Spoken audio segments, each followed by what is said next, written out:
Yep. Okay, so good morning, everyone. And we'll begin as usual with some prayers to set our minds in a good state, and then do a little bit of meditation related to the topic we're going through right now.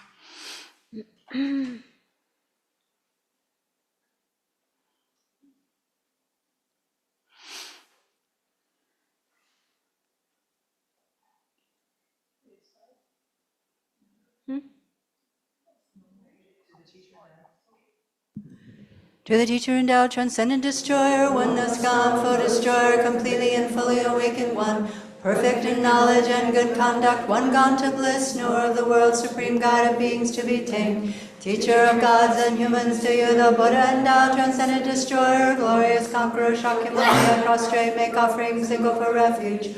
When, O supreme among humans, you were born on this earth, you faced 7 strides and said, I am supreme in this world. To you who are wise, then I bow. With pure bodies formed supremely fine, wisdom ocean like a golden mountain, fame that blazes in the 3 worlds, winner of the best supreme guide, to you I bow. With the supreme science, face like a spotless moon, color like gold, to you I bow. You are immaculate, the 3 worlds are not incomparable, wise one, to you I bow. Great compassionate protector, all-knowing teacher, field of merit and good qualities, vast as an ocean, to the Tathagata I bow. Through purity, freeing from attachment, through virtue, freeing from the lower realms. Unique, supreme, ultimate reality, to the Dharma that is peace I bow. Having freed themselves, showing the path to freedom too, well established in the trainings. The holy field endowed with good qualities, to the Sangha I bow. Do not commit any non-virtuous actions, perform only perfect virtuous actions. Subdue your mind completely, this is the teachings of the Buddha. A star, a mirage, a flame of a lamp, an illusion, a drop of dew, a bubble. A dream, a flash of lightning, a cloud, see conditioned things as such. Through this merit may sentient beings attain the state of all-seeing, subdue the foe of faults, and be delivered from the ocean of cyclic existence, perturbed by the waves of aging, sickness, and death. This ground anointed with perfume, flowers strewn Mount Meru, 4 lands, sun and moon, imagined as a Buddha land and offered to you, may all beings enjoy this pure land. Venerable holy gurus, in the space of your truth body, from billowing clouds of your wisdom and love, let fall the rain of the profound and extensive Dharma, in whatever form is suitable for subduing sentient beings. Vidam Guru Ratna Mandala Niriyatayami. I take refuge until I have awakened in the Buddhas, the Dharma, and the Sangha.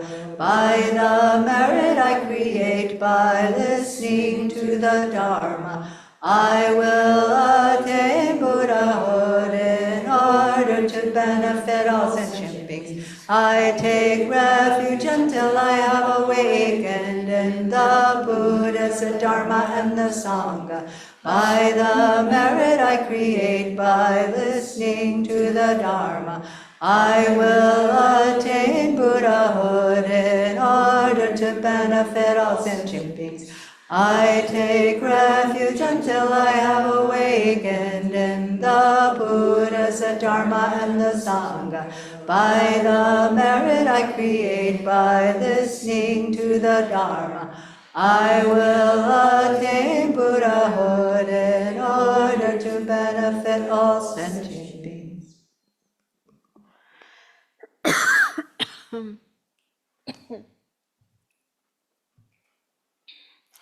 So take a few minutes to make sure that your body and mind are settled, comfortable, relaxed, but not too relaxed. We don't want to fall asleep during teachings and meditation. So it's good to keep your back straight, but at the same time, free of tension. Let go of any tension in your body.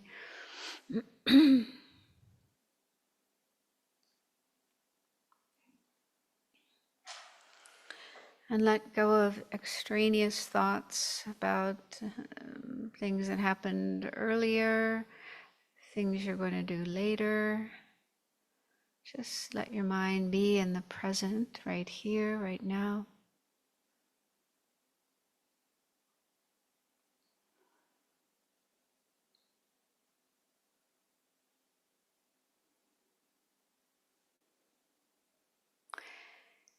And refresh the bodhicitta motivation you generated earlier, if you did so. And if not, take a few moments to fill your heart with love and compassion for others, for all living beings, wish to benefit them, and then wish that you're participating in this class will be beneficial for all living beings.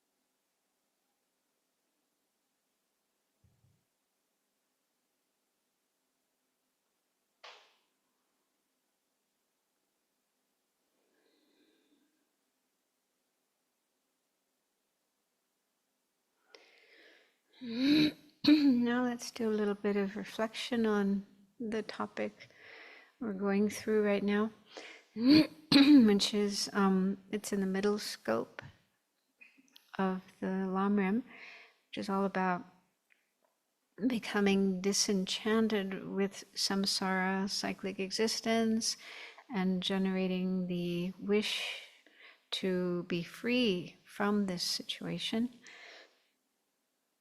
And in the book, there was an explanation of bondage, which is what we're trying to be free of. So samsara is like being in prison, being trapped. So have you ever felt trapped in your life? Like in an elevator, in a relationship, in a job, or a living situation that was unpleasant and you wanted out? Let's see if you can recall such an experience.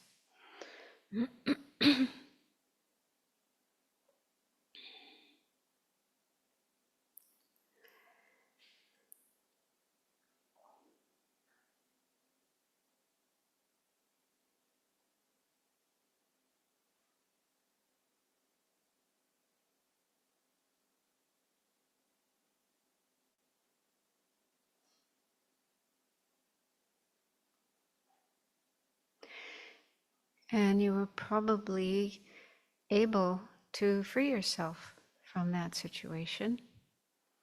And try to remember how that felt.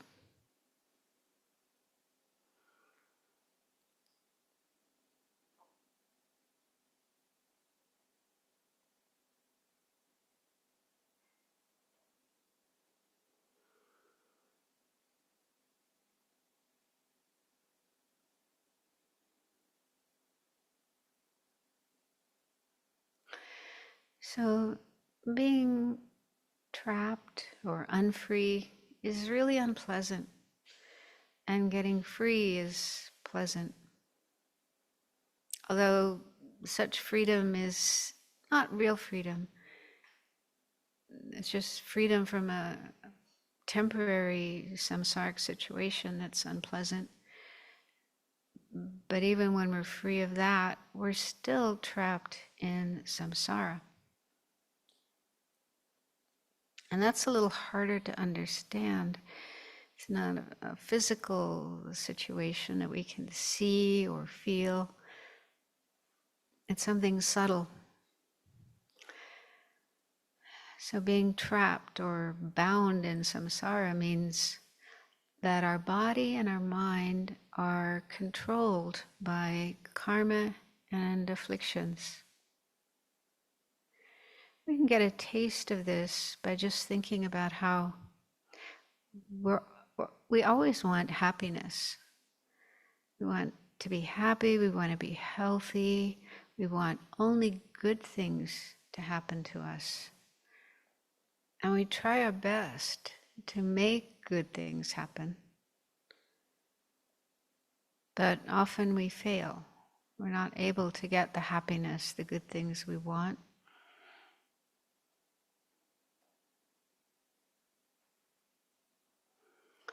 And even if we do, they usually don't last.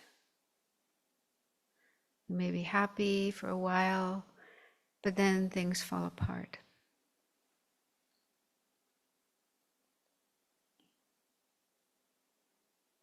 And we wonder why. What went wrong?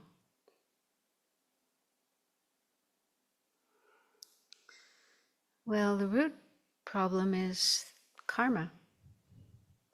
All the experiences we have are the result of karma, actions we created in the past, and we can't really see our karma. It's there in our mind in the form of subtle imprints. We don't really know what kind of karma we have. But when the right causes and conditions come together, then our karmic seeds ripen, and they can produce good experiences or bad experiences, problems. We don't have any control over this process.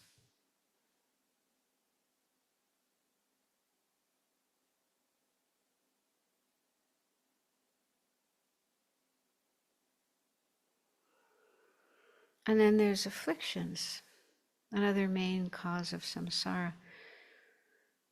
These include attachment, anger, ignorance, and so on. So those are in our mind, and they drive us to create the karma in the first place. So it was under the influence of afflictions that we created the karma that gets us into trouble, creates problems for us.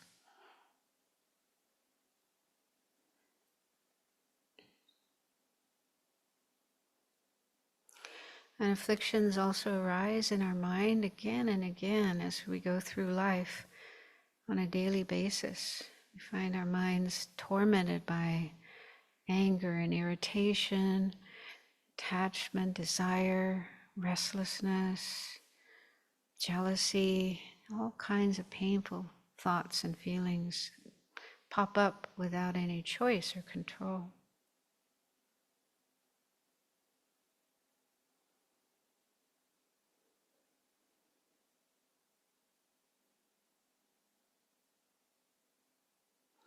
And if we're not careful, when our mind is under the influence of afflictions, then we create more karma that creates the cause for more samsaric experiences. And this is how the wheel of samsara keeps rolling, how we are stuck in this situation, this cycle of problems, unsatisfactoriness, and lack of freedom.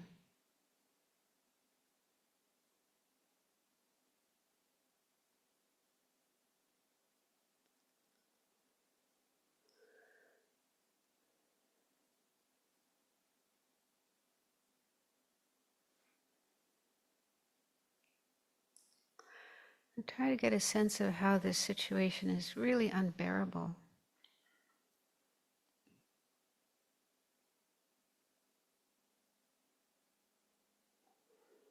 And we don't deserve it. We don't have to be here. We can get out.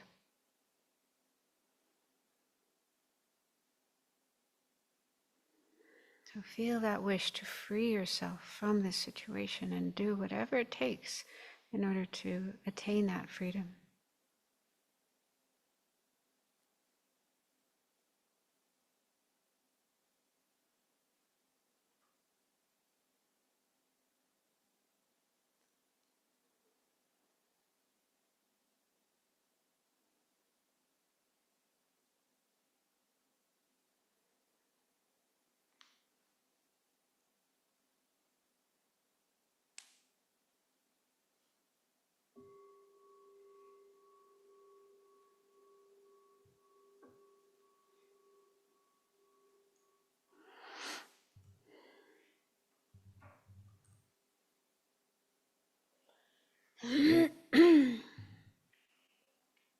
So when we hear teachings about samsara, or we do little meditations like the one we just did, it's probably fairly easy to get this feeling of, oh yeah, samsara sucks, it's horrible, I gotta get myself out of this.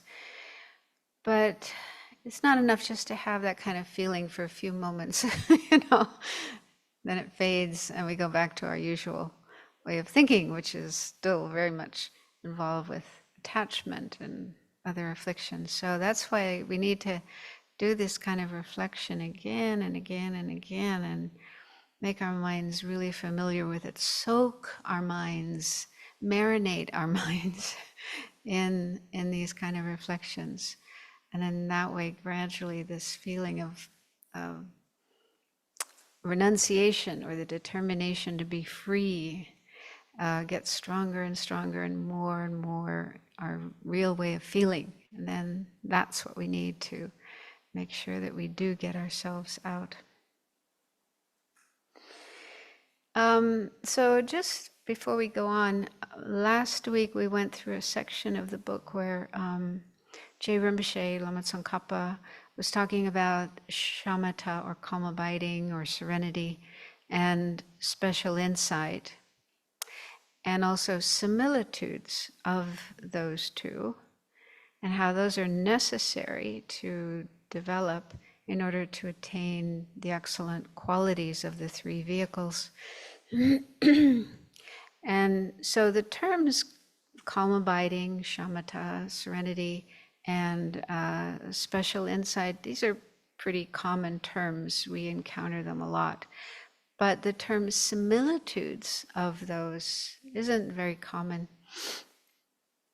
And in fact, I didn't encounter it until I was reading this book called Path to Enlightenment in Tibetan Buddhism by Geshe Loden. His full title is Acharya Geshe Thupten Loden, who lived in Australia many years and taught there.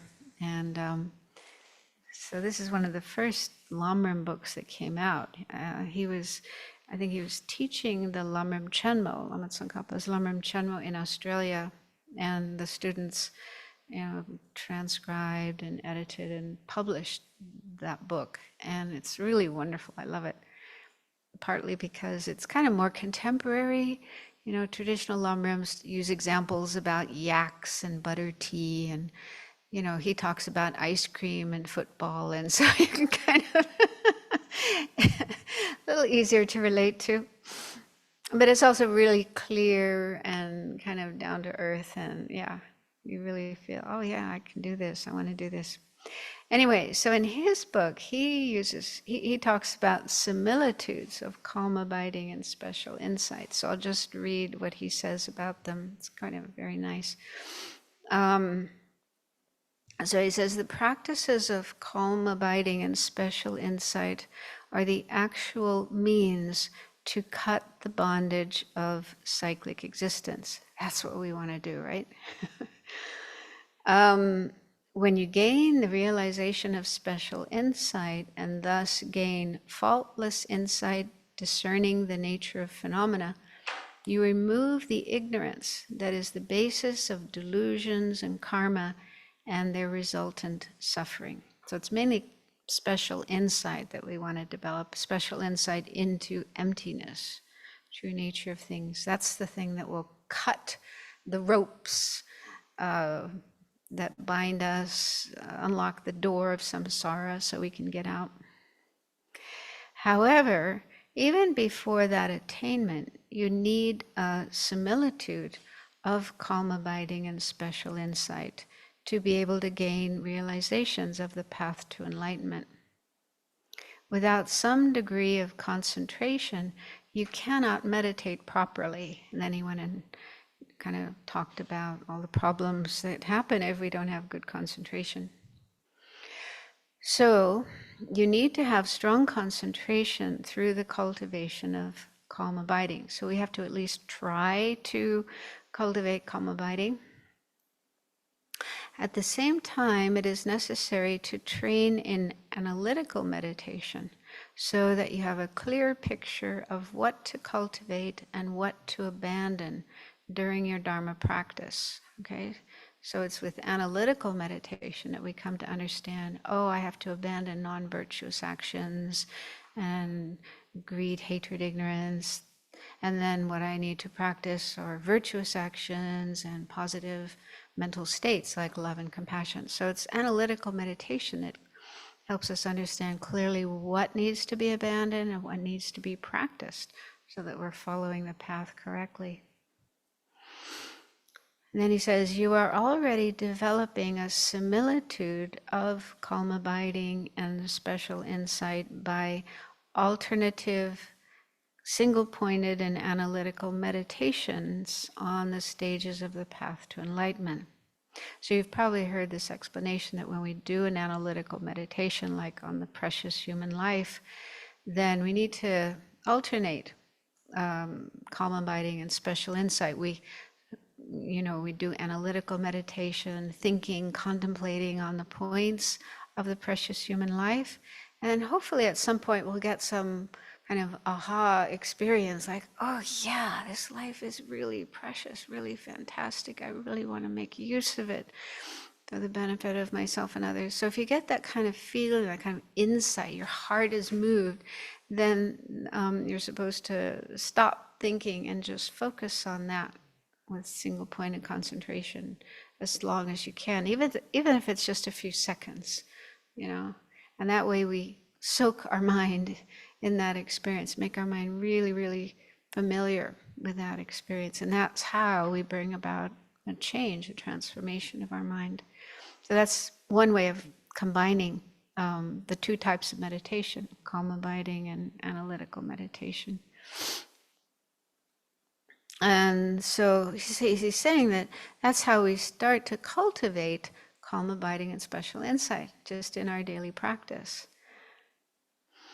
And that's the meaning of similitude of calm abiding and special insight.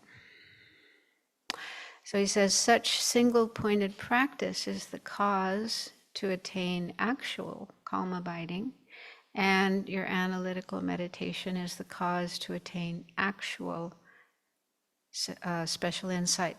So by practicing in this way on a daily basis, generating a similitude of those two states of mind, calm abiding and special insight, then we're getting closer to attaining the actual calm abiding and special insight, which enables us to become free of samsara. And then he went on to say something sweet. He said, every being has the seed of calm abiding and special insight, because even animals have some degree of natural concentration and sufficient wisdom to discriminate between various objects. We can see that in our kitties, right? Sometimes they're concentrated when they see a squirrel or a chipmunk or a mouse. Single-pointed concentration. Not wholesome one, unfortunately. And then, being able to discriminate between who's a friend, who's the one that feeds me, and who's not, who's a stranger, and so on. So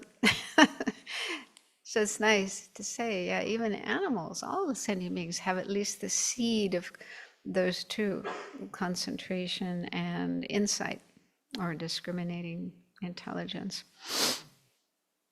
And so he says, we do have these already in us, but in the beginning they're sort of primitive, they're not very well developed, but with consistent daily practice we can improve them, and eventually they will become actual calm abiding and special insight. So yeah, I found that very encouraging and inspiring, because otherwise, you hear about calm abiding and special insight, and they seem like way up there, like the top of Mount Everest, and oh, it's so hard to get there. But yeah, to think, okay, in my daily practice, I can, start to cultivate the causes of those and start to get closer to the actual attainments of them.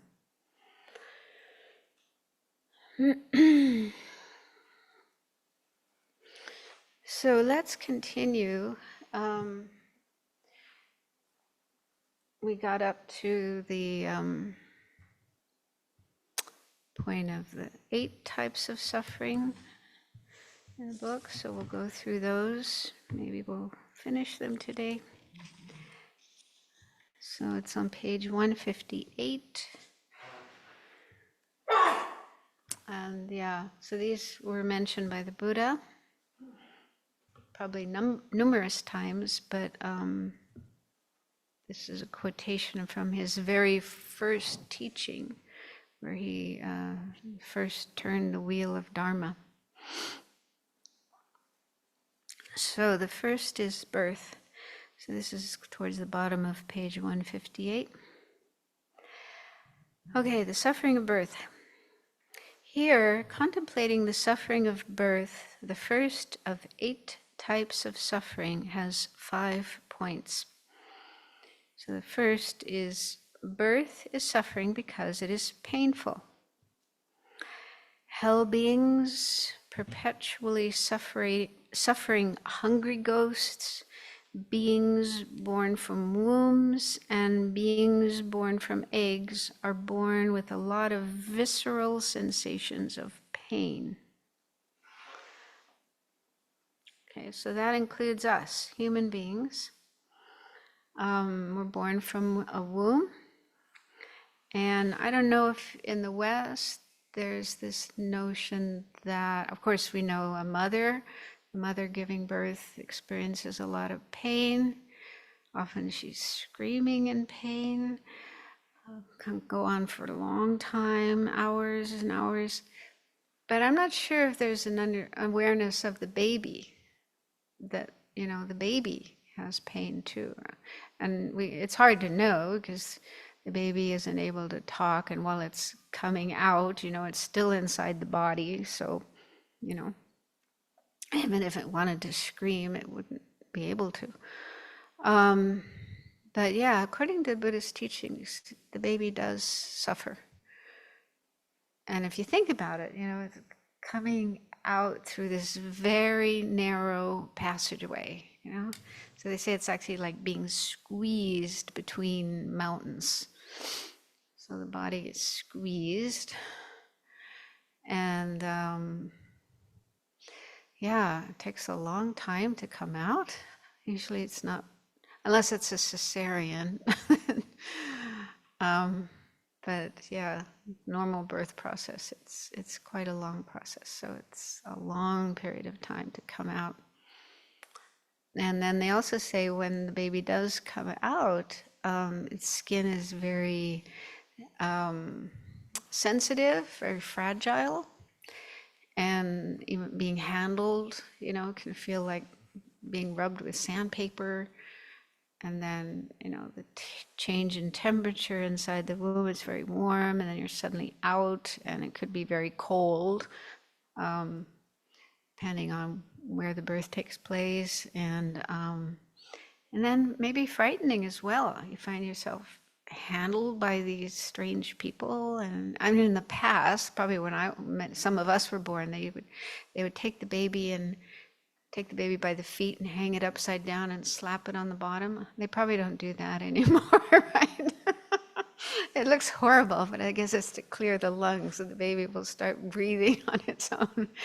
But, that would be a pretty awful thing to happen. This is your introduction to life,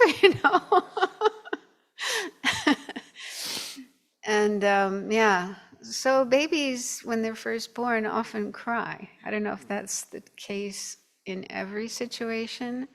It may not be. I know one mother who, I think she had 3 children. The first 2, I think, were a little difficult. But she said the third baby, by that time she was already deeply involved in Buddhism, and she said his third child was so peaceful and calm. He didn't cry, he didn't show any kind of unhappiness or stress. That was just his nature.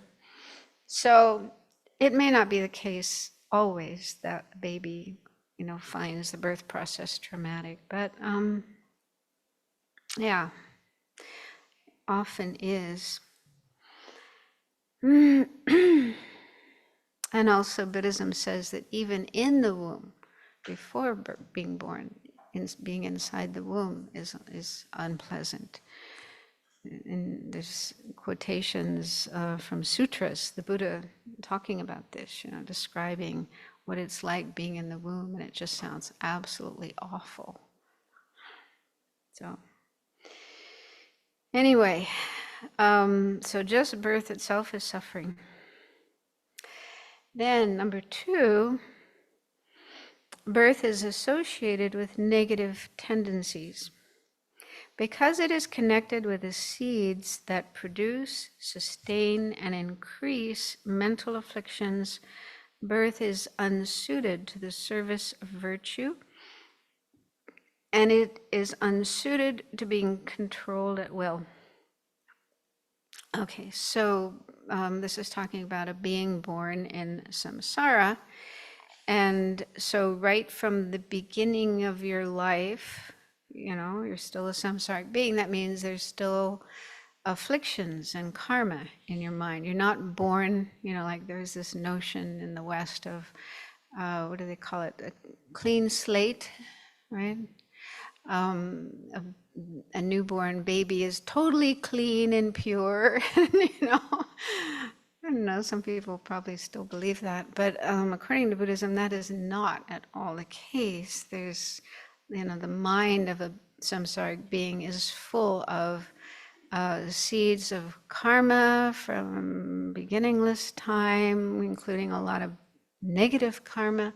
So even if you're born as a human being, and that's, the result of good karma, but that doesn't mean you only have good karma in your mind and then no bad karma. We all have a big mixture, a big bag of, mixed bag of good and bad karma. So there's still a lot of bad karma in there. And and then afflictions, the seeds of attachment and anger and jealousy and all the other afflictions.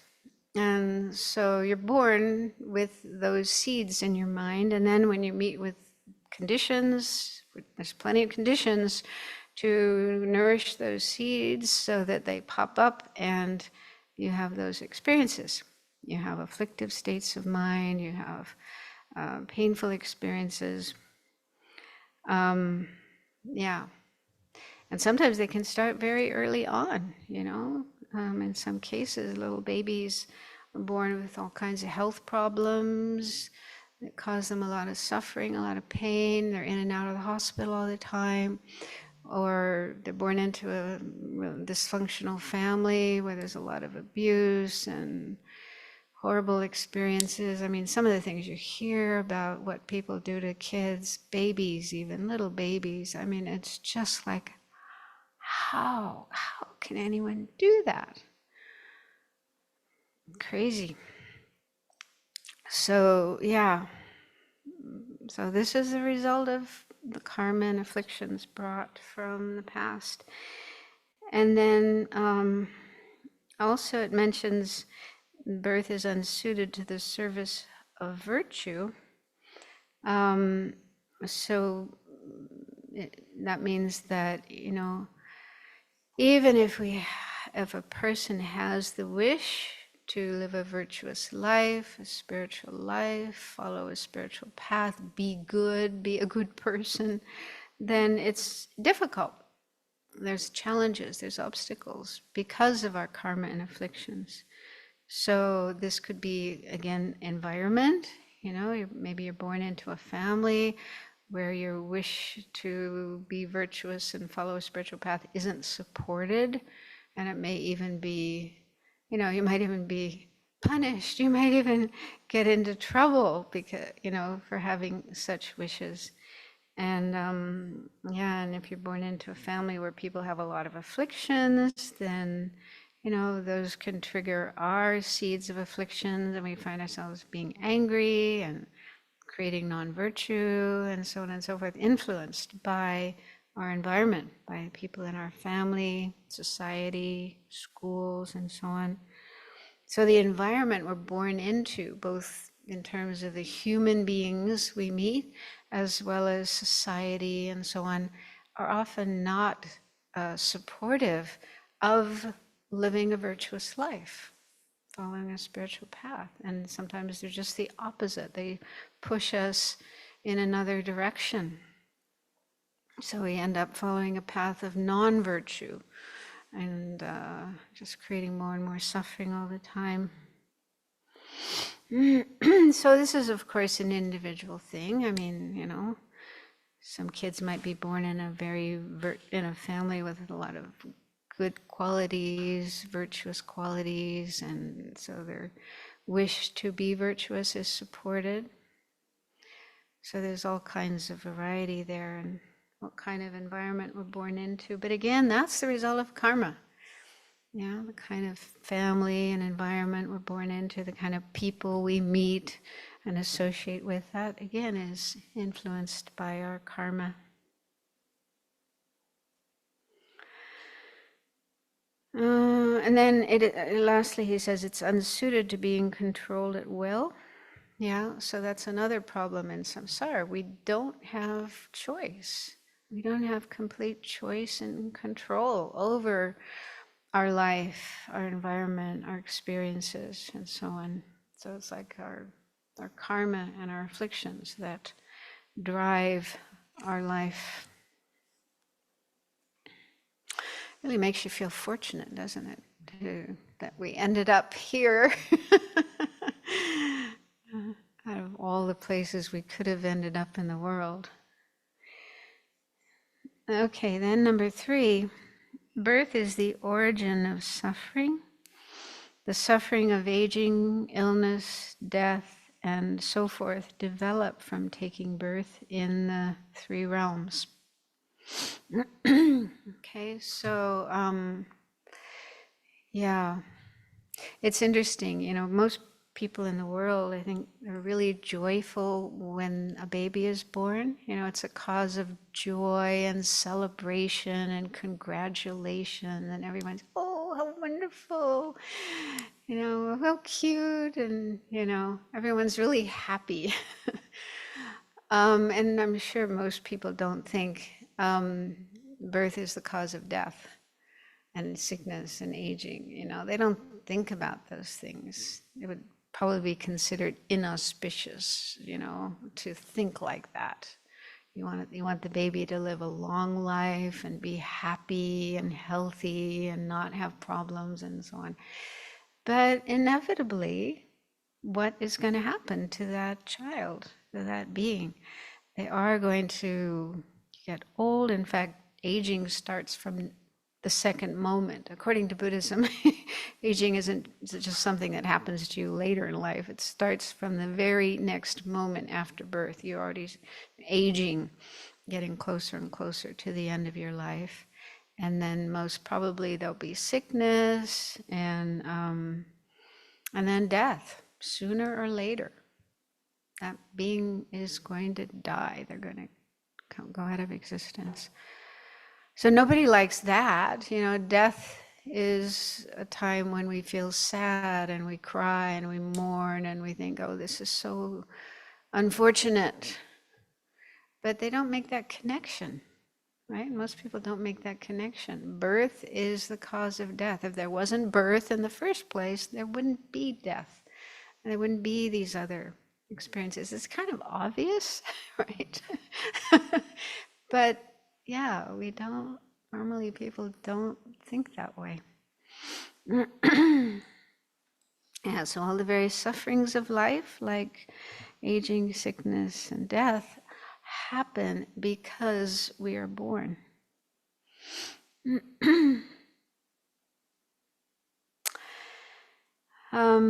Then number 4, birth is the origin of the afflictions. This is a little bit like number 2. Once you have been born into cyclic existence, the 3 poisons of attachment, hatred, and confusion arise toward objects. Again, because of that, the body and mind are thoroughly unpacified, suffer, and consequently do not abide in happiness. Thus, body and mind are tormented in various ways by the mental afflictions. Okay, so again, as soon as we're born with the seeds of afflictions like the 3 poisons, attachment, hatred, confusion. They haven't been abandoned, and they're just ripe and ready to come up as soon as we open our eyes and see things and hear sounds, We have these senses, and contacting objects. I was thinking how parents, try to have attractive objects for the little baby, decorate the room and have toys for them and so on. So these are triggering attachment, right? And also anger. When somebody takes away one of the toys, no, that's... So, they mean well, but they just don't understand.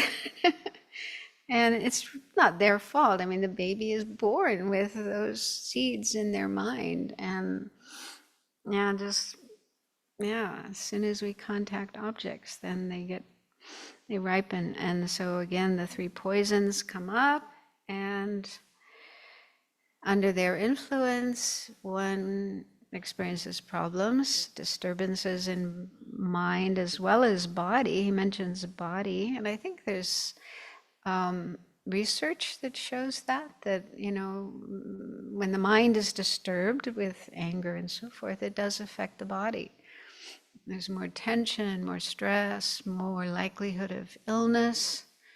Okay, so even our body is affected by these 3 poisons. And so, we are thoroughly unpacified, we suffer and do not abide in happiness.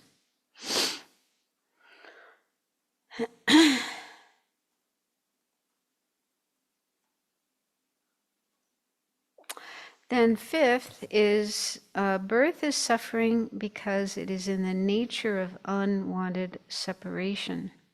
It cannot be avoided that the end of all birth is death. This is undesirable and causes beings to experience only suffering. So that's a little bit like number 3, but it's focusing mainly on death. So being born, coming into a new life means inevitably we will experience the suffering of death, which means separation from all our loved ones, our near and dear ones, family, friends, pets, our possessions, our body, everything we had in this life, everything we enjoyed, everything we don't want to separate from, but without any choice, we have to go through that experience. And even as we go through life, we experience separation, before we die. People we know, friends, family, pets will die, and so we'll experience the sadness, the grief of separation from them.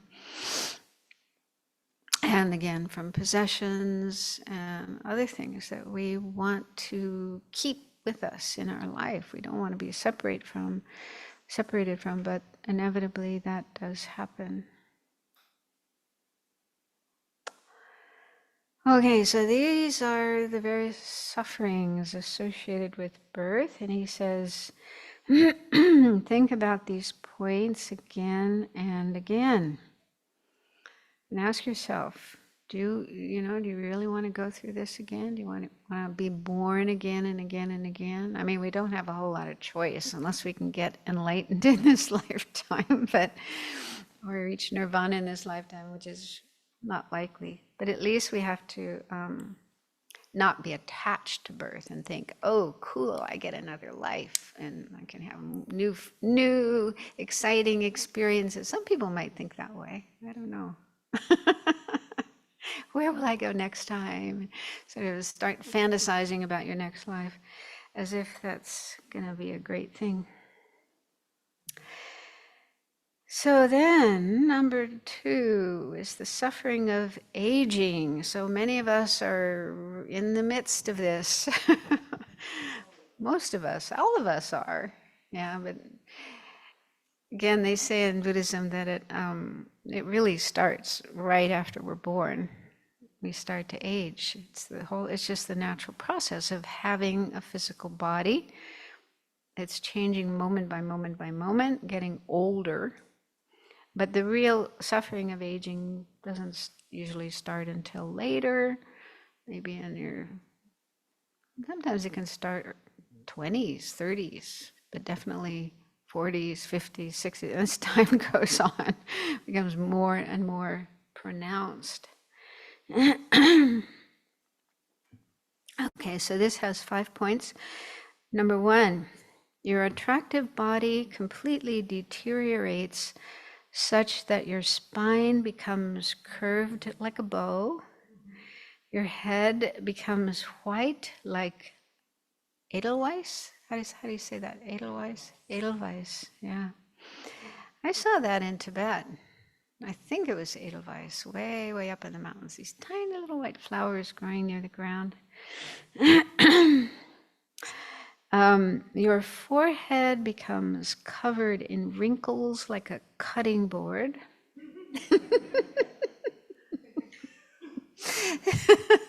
Not a brand new cutting board, but an Abbey cutting board that's been used hours and hours, days and days, years and years, and so on. Thereby your youth deteriorates and you become ugly. So some people might feel offended by that, right? It sounds kind of offensive to say, you're old and ugly. But I mean, realistically, when you look at fashion magazines, the models are usually not people in their 70s and 80s and 90s, right? Have you had 90-year-old models, I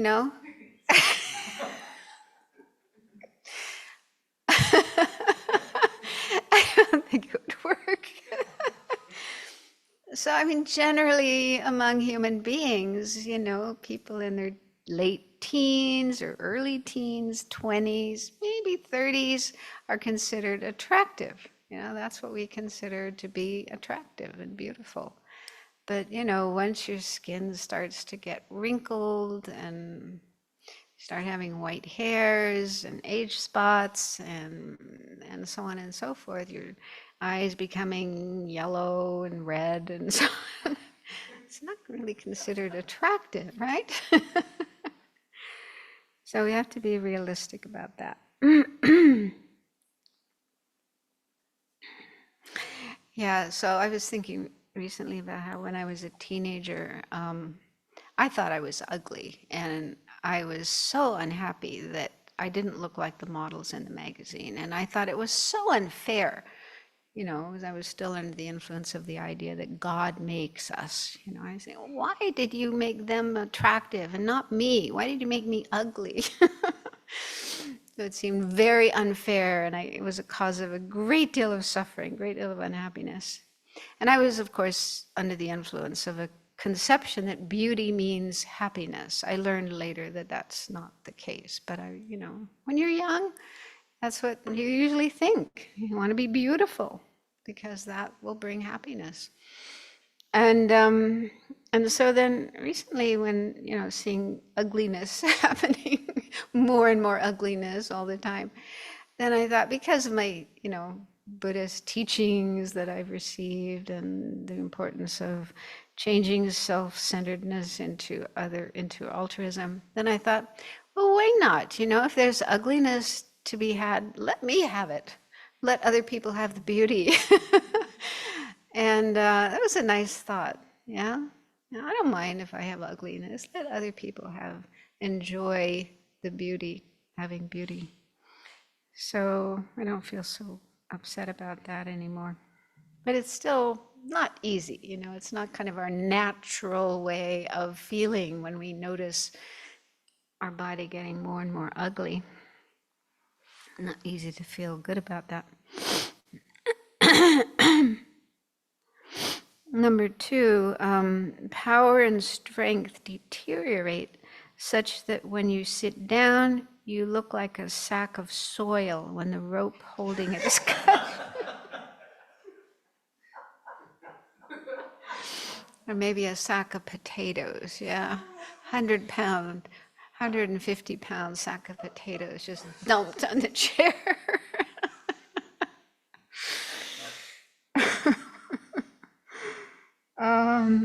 And then when you get up, you look like tree roots being uprooted.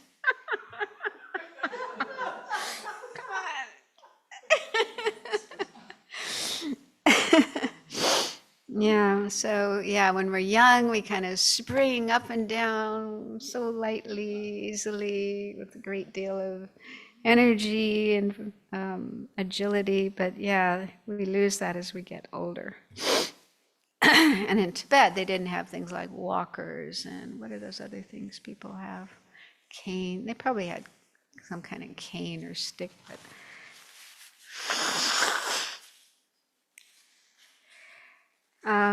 then when you speak, you babble incoherently.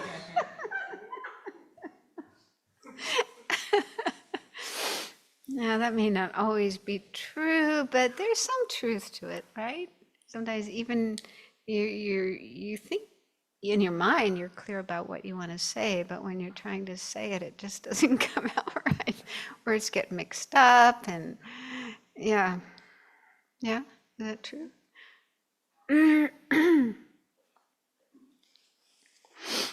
And when you walk, you hobble, and so on. Okay, so this is mainly talking about kind of physical energy, power, strength. These definitely deteriorate as we get older. We're not able to do many of the things we used to be able to do. And even when we can still do them, we can't do them as well as we could before. We can't walk as fast and so on. So that's challenging. Number 3, the faculties deteriorate such that your eyes and so forth do not clearly perceive forms. Yeah, I didn't have to wear glasses for most of my life. It's a real drag. I don't like wearing glasses. And so our eyesight can deteriorate. Also hearing, he doesn't mention that here, but hearing usually deteriorates, and you might need to have a hearing aid. Sometimes they go all together. You lose your ability to see, to hear, and so forth. And the strength of your memory and so forth diminish as you grow forgetful and so forth. So that's probably the most painful thing, is our mental faculty of being able to remember things, people's names, our own name, and so on. And I have to tell this joke that I heard. Trying to remember how it goes. No, it's been a while. Yeah, so there was this couple, elderly couple, and they invited a friend over for dinner. And they had dinner together, and then afterwards the friend and the man were taking the dishes out to the kitchen, and the friend said to the man, the husband, he said, "It's so nice to hear you call your wife honey all the time." And he said, "Well, actually, I forgot her name a long time ago."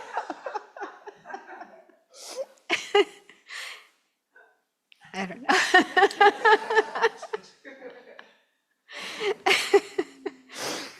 But yeah, it's not really so funny. I mean, if people that suffer from dementia, they can't even recognize their own relatives, their own kids, their partner, and who they are. So that's very, very sad. It doesn't seem to happen much with Tibetans. I think we were talking about this. And some scientists or researchers were interested in studying Tibetans and trying to figure out how come they don't have much problem with, what is it called, Alzheimer's and dementia. Very, very, very few cases of that. So what? But there's also that case of nuns, some convent, some nunnery in the Midwest. They studied the nuns in that facility for a long time and found that they had really sharp memories. And even after they passed away and they studied their brains, they found it looked like they had Alzheimer's, according to the situation of their brains, but their minds were still very clear. And so I think, living in a community and keeping busy, especially with mental activities, and caring for each other, I think that probably helps a lot to prevent those problems. Number 4, the enjoyment of sense objects declines. Food and drink become difficult to digest, and you can no longer enjoy other pleasures. Okay, so, I mean, from the Dharma point of view, that's not a problem. It's probably better not to have too much attachment. But, generally, for ordinary people in the world, that's a problem. And number 5, when the lifespan deteriorates completely, you suffer because your lifespan largely spent, you face death. So, as you're getting closer and closer, older and older, then this is what you have to look forward to, right? When we're young, we have a lot of things we can look forward to, But as, you're getting older and weaker and mental faculties declining, then not so much to look forward to. Visits from, your kids, your grandkids, and so on. But you just know you're getting closer and closer to death. So that isn't such a comfortable thought. And once I went with a friend to visit her uncle. Her uncle was 99 years old. And he lived in like a big building with apartments for elderly people. So he had a fairly comfortable situation. And he was healthy and mentally still quite, clear. But most of his friends were gone. That's something you don't always think about. People he hung out with and did things with, they had already died, and there he was, 99 years old and probably very lonely.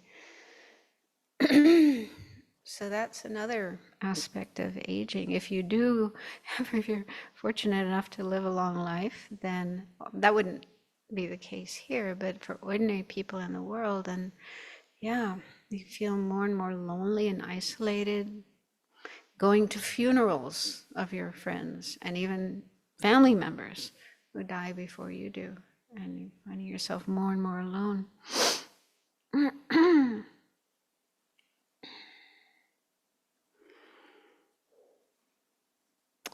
Think about these points again and again. Chengawa said, "The suffering of death is vicious but brief. The aging process is just vicious. And Kamapa said, "It is good that old age comes gradually. If it came all at once, it would be unbearable."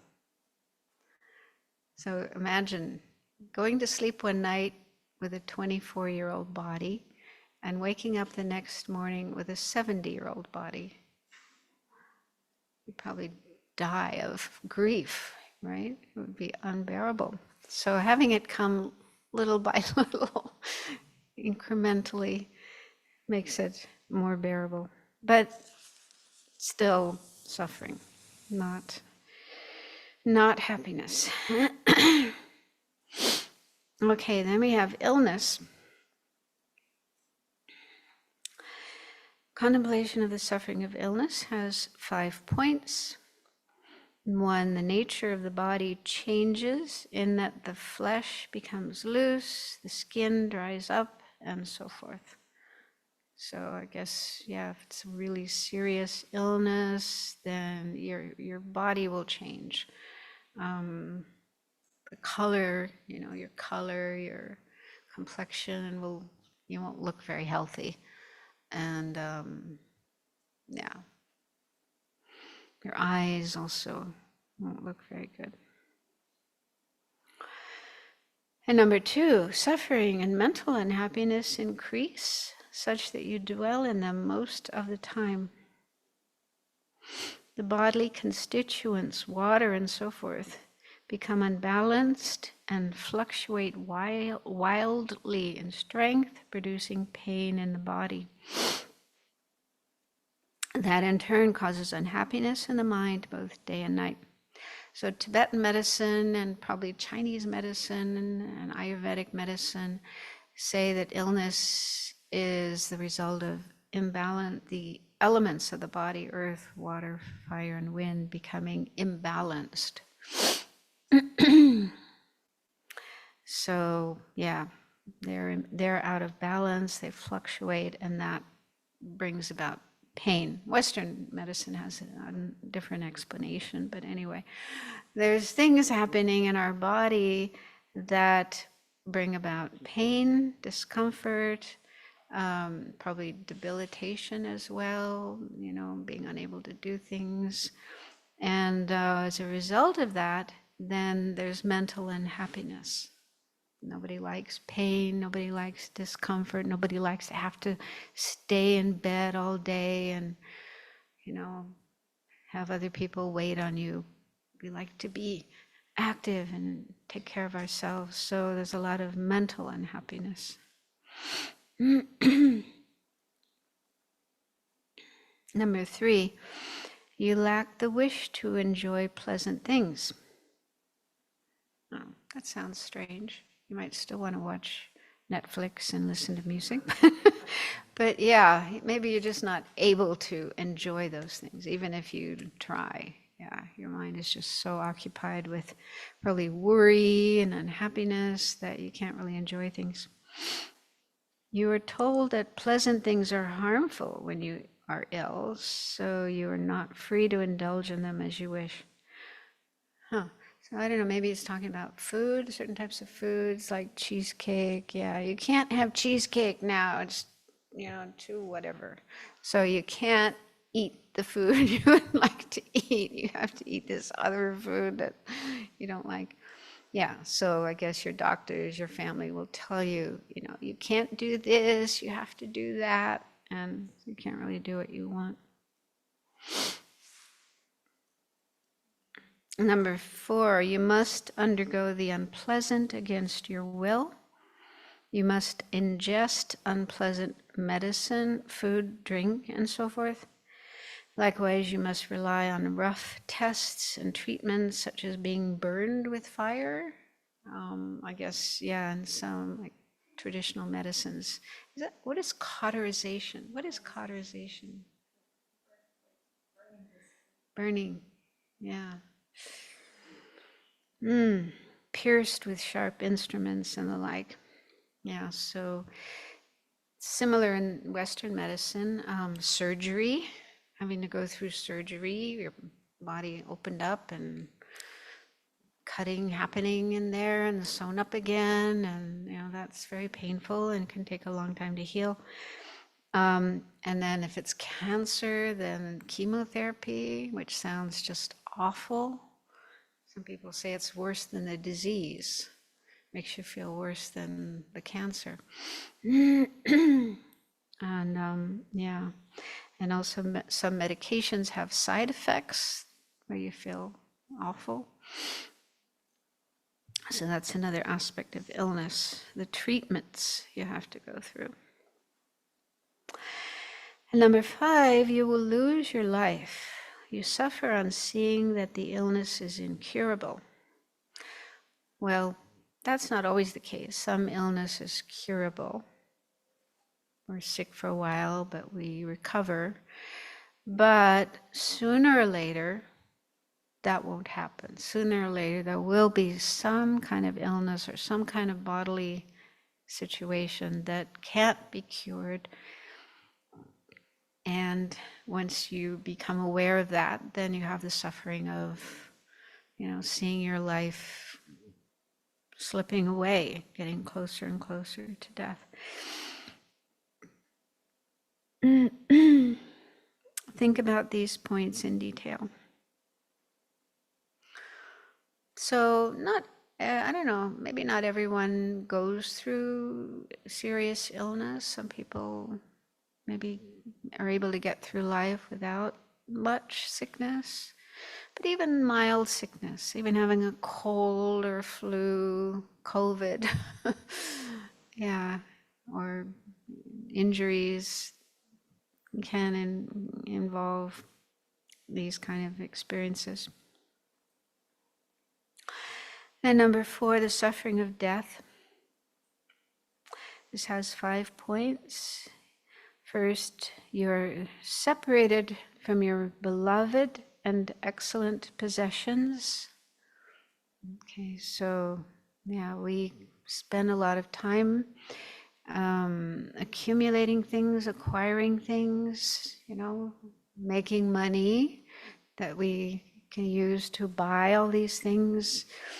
And we enjoy having them with us. We don't like anyone stealing them or damaging them. But at the time of death means separating, leaving behind all of these things. And people generally feel quite sad about that. And then the second is relatives. So there must be at least some relatives, maybe not all, some relatives that we don't want to separate from. We love them very much. We enjoy their company. And the thought of leaving them and not seeing them again is like unbearable. So that produces a great deal of sadness, mental suffering. Companions, so friends, could be your spouse or partner, or other friends, maybe you hang out with, spend time with, have a good time with. That could also include pets. Some people, their best friend is their pet, their cat or their dog, or maybe they have multiple pets. So the thought of separating from them, leaving them behind is very, very sad. And then our body. So we may not notice, but that's our number one companion from the beginning of our life. Our body has been our constant companion 24/7, every minute, every second. And so we're so accustomed to being in this body, having this body, and we tend to identify, this is me, this is who I am, and have a lot of attachment to our body.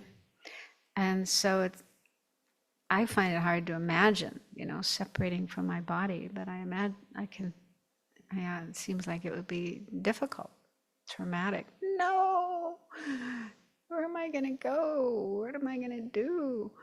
Where will I live? So yeah, I think separating from the body is not easy. And then the last one is, at the time of death, you experience suffering and intense mental unhappiness. Well, that depends, some people have more physical and mental suffering, some people have less, but I'm sure everyone does go through some suffering. It's probably the most difficult, challenging experience of our life. And I find it difficult even to prepare for it. Like what will it feel like? What will it be like? And of course, we need to think about it and try to prepare ourselves as much as we can with spiritual practice so that we can use spiritual practice at that time to get us through that experience. But to know what it's really like is difficult unless you can remember past lives, past deaths, and what they were like. But probably each death is unique, depending on various circumstances. So all we can do is just prepare ourselves with Dharma practice. Learn how to manage the suffering we do experience as we go through life, and apply Dharma practice like thought training and so on, when we do experience problems in our life. And then in that way, train ourselves to use Dharma when we face difficulties rather than freaking out, getting caught up in fear, worry, unhappiness, and so on. And there's always refuge, taking refuge. I think that's a great help. Think about these types of suffering again and again until they produce disenchantment with samsara, with this whole cycle of being born, living, dying over and over and over again under the control of afflictions and karma. The way in which the first four become suffering is that you suffer seeing that you will be separated from them. So I think that means, separation from possessions, relatives, companions, and body. Okay, then number 5, the suffering of meeting with the unpleasant. And here he talks in terms of an enemy. And I always used to have trouble with that because, I think I don't have any enemies, It's like talking about someone who hates us, wants to kill us or harm us. And I thought, I don't have anybody like that, as far as I know. But so when I would do this kind of reflection, I would think about an enemy could be someone I don't like, someone that pushes my buttons, I feel annoyed, irritated, or not just a person, but a thing or a situation that is unpleasant for me. So I found it helpful to broaden the meaning of the unpleasant. Okay, it says, the suffering of meeting with the unpleasant has 5 points. First, as soon as you meet an enemy, for example, suffering and mental unhappiness arise. So, maybe at certain times in our life we did have an enemy, like a bully, especially among kids and teenagers. There's other kids who might decide they don't like us and they want to give us a hard time, make life miserable for us, right? You ever had that experience? Somebody who bullies you, or at work? So if there is such a person who hates you, doesn't like you, wants you to suffer, then as soon as you see that person, even from far away, you're not going to feel happy. Run away, try to avoid them. Number 2, you are beset with fear of being punished by him or her. Okay, so there's fear. What's this person going to do to me if they catch me? If I meet them on the street or wherever, what are they going to do? 3, fear of harsh words. So this person might,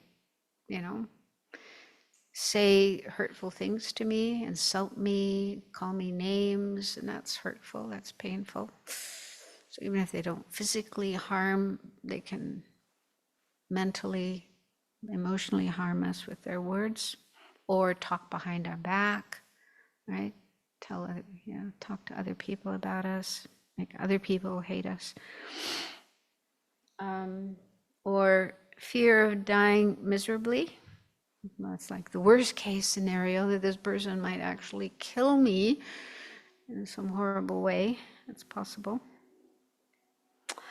Then he says, you also suspect and fear going to a lower rebirth after death because of transgressing the Dharma.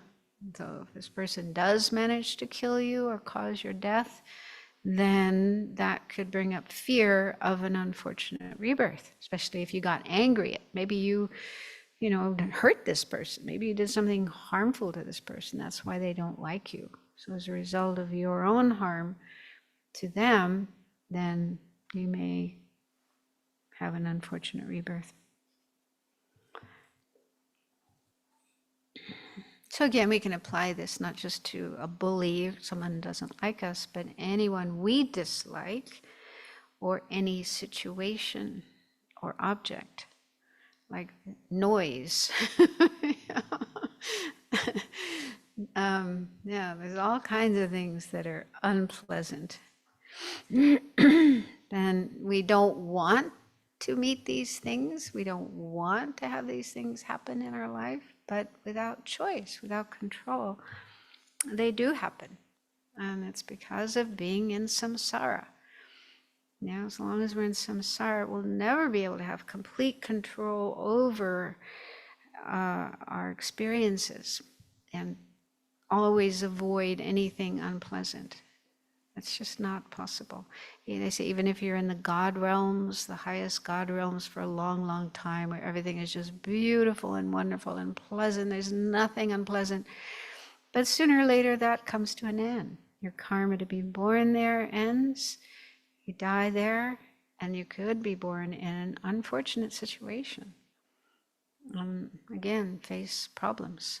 So as long as we're in samsara, there's no complete long-term lasting happiness, peace, and freedom from suffering, from unpleasant experiences. Okay, number 6, the suffering of separation from the pleasant. So here you could think about, people that we like, animals, pets, places, objects, anything that we enjoy, that we don't want to be separate from, we want to continue being with, enjoying, but again, we don't have complete control over that. Circumstances can occur that cause a separation. Our things are stolen or lost or damaged. People die or go away, leave us. So there's all kinds of things that can cause separation. So the suffering of separation from the pleasant has 5 points. When you are separated, for example, from a dear relative, number 1, sorrow arises in your mind. So I was thinking that here in this quotation, in the 3rd line, he mentions some of these points: sorrow and lamentation, pain, grief, and despair. So that those terms seem to be mentioned here. So sorrow, there's sorrow at this separation, even if it's just short term. Kids go off to college or they leave home to get married and the parents are, so sad. And that lovely person is no longer there all the time for them to enjoy. So sorrow, and then number 2 is lamentation, which is like, noises, this is verbal expressions of sorrow, crying, wailing, moaning. What else do people do when they're feeling sorrow? Complaining, yeah. Oh, that's the next one. Number 3.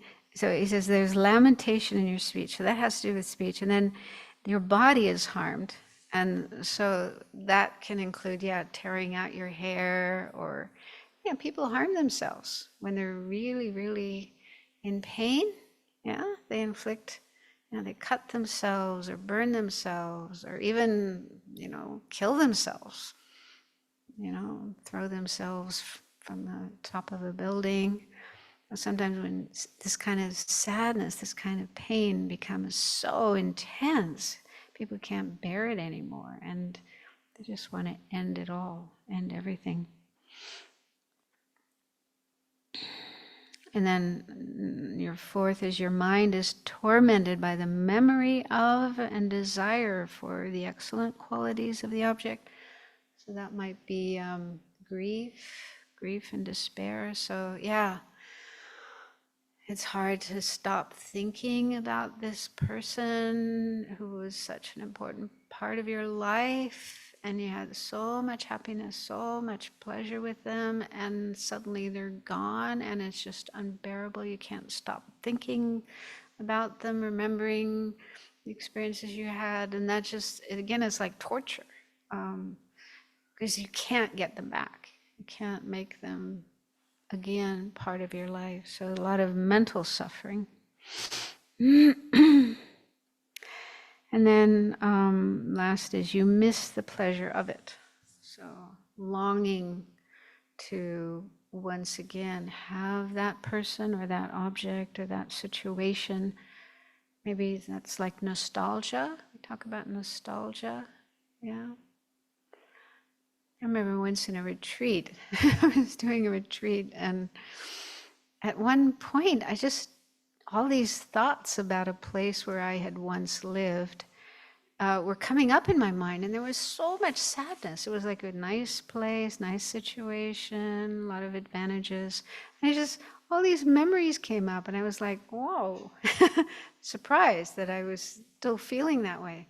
Sometimes these kind of feelings can get buried in our mind, but then later they can come up in a retreat situation, or maybe at the time of death, or whenever. So this feeling of missing a person, a place, a situation that was once part of our life but is no longer there.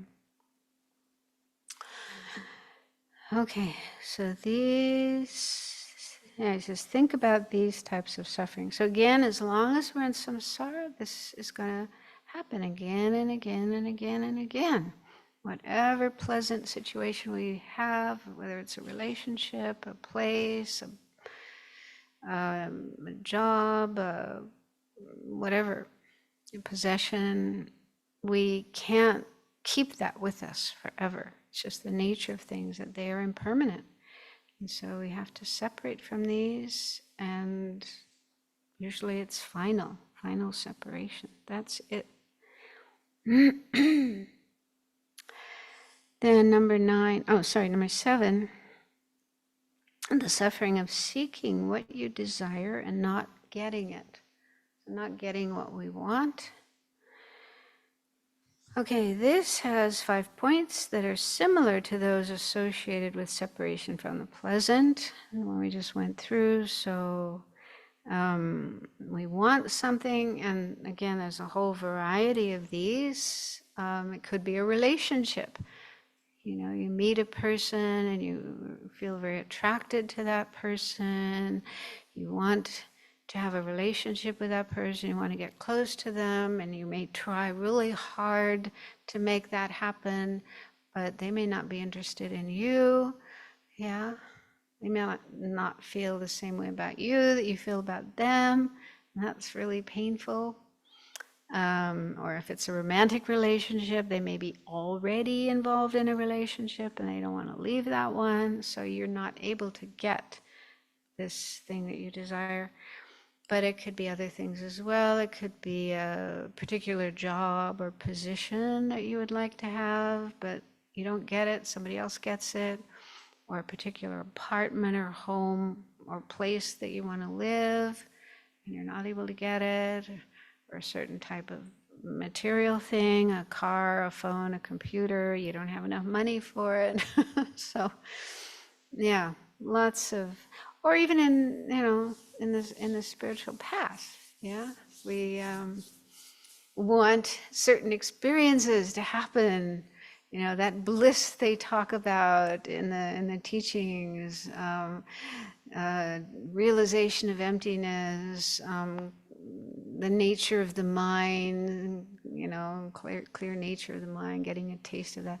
So we hear about these experiences, and they're in the books, and people talk about them, and oh, I want that experience too. And you try to meditate, even go into retreat for a long period of time, hoping to get that experience, and it doesn't happen.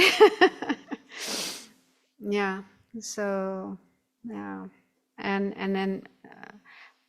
With a teacher, you may be attracted to a certain teacher, and you really want to get close to that teacher, and you really try hard to have a good relationship with that teacher, but again, it doesn't quite work out the way you want.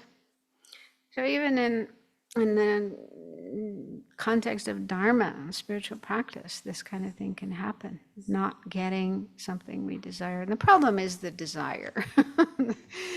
Yeah, if we didn't have the desire or the attachment in the first place, we wouldn't have the suffering of, not getting what we want.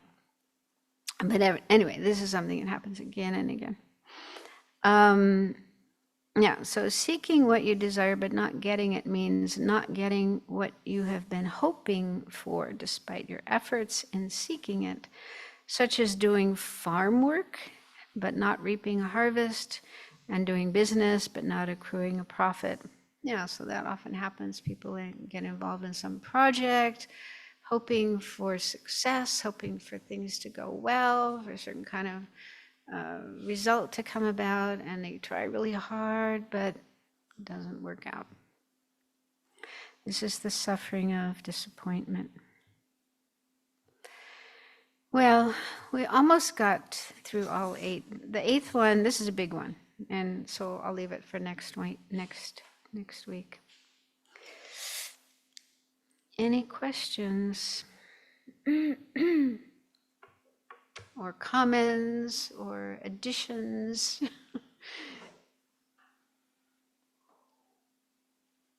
I was going to share 2 things on the birth. When I was born with the umbilical cord wrapped around my neck, and it was a very traumatic birth that I kept getting pulled back into the womb, and I guess I was turning blue, and the midwife had to quickly cut the cord, so I guess it was a very traumatic birth. And also a friend of mine I just heard from, I hadn't heard from her in several months, and she had a baby, and I'd been waiting to hear how her baby was, but she's been suffering from postpartum depression really bad for the last few months. Mm-hmm. And it's been hard because people are like, oh, you should be so happy you have this beautiful baby, and it just makes it worse.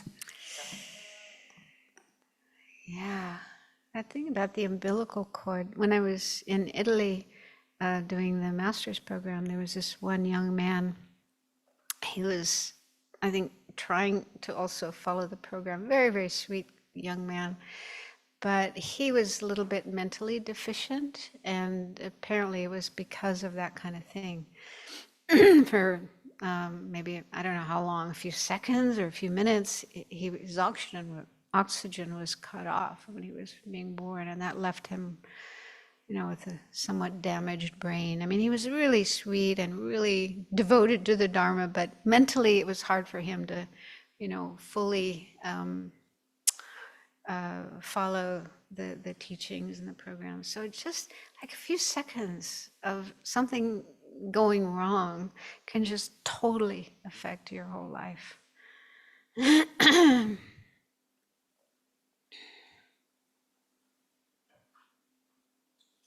I also have a relative who he had the umbilical cord around his throat, and he's cognitively impaired. But when you were mentioning about how people think that the baby is a blank slate, it reminded me of when I was in Catholic high school, and they used to organize these. Some people, I never went. They would go to Washington D.C. and march in the March for Life or Right for Life march. Yeah, they organize it every year. But they were so fervent about, protect the baby because they thought it was pure. They said this baby's completely innocent. It's, God created it. It's just completely pure, and it's horrible that we're killing the baby.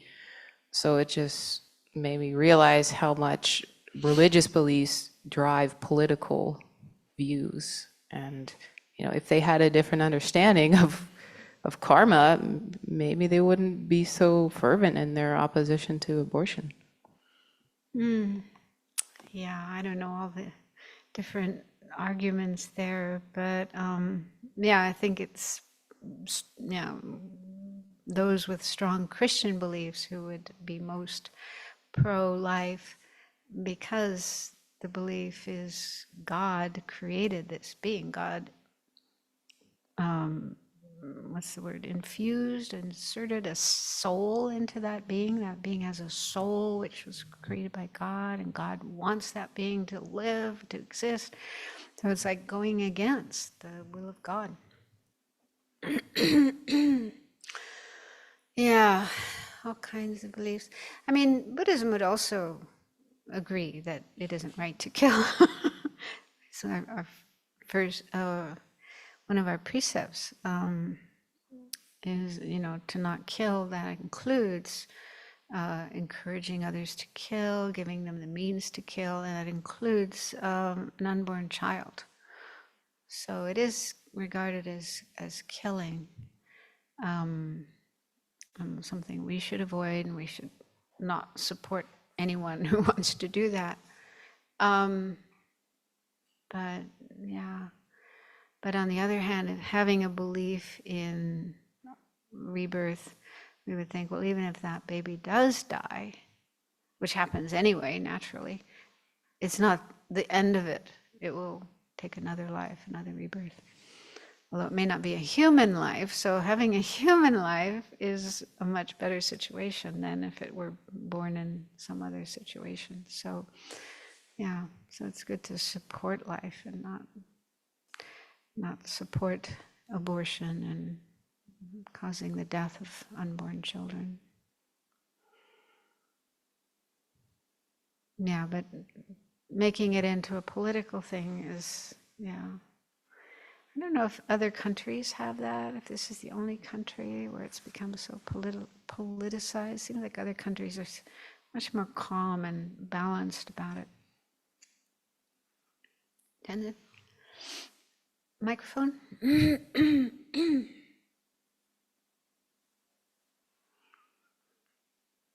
One of the suffering that I certainly do not want to reborn is taking examinations or have to face the subjects that I don't really like, have to study, and then take examination. I think there are a few times that I woke up in the middle of the night.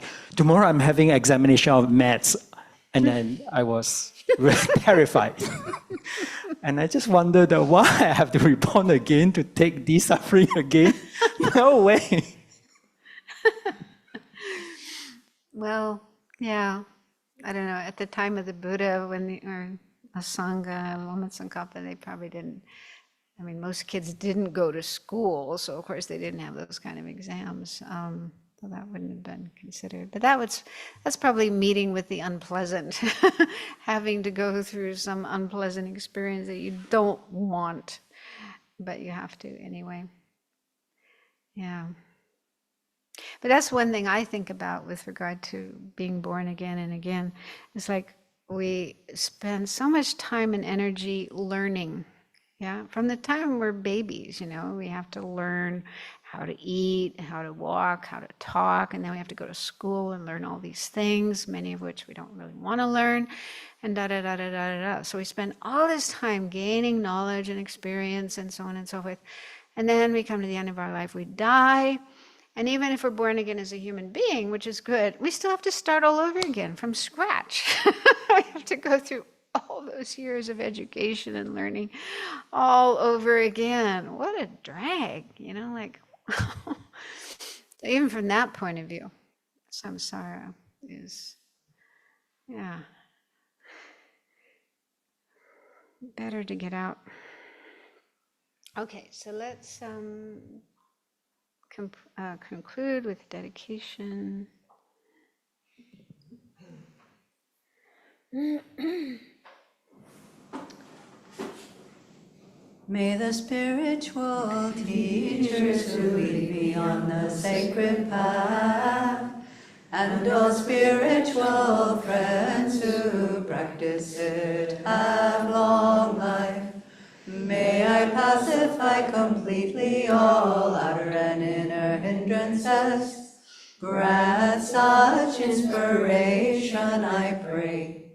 May the lives of the venerable spiritual mentors be stable, and their virtuous actions spread in the 10 directions.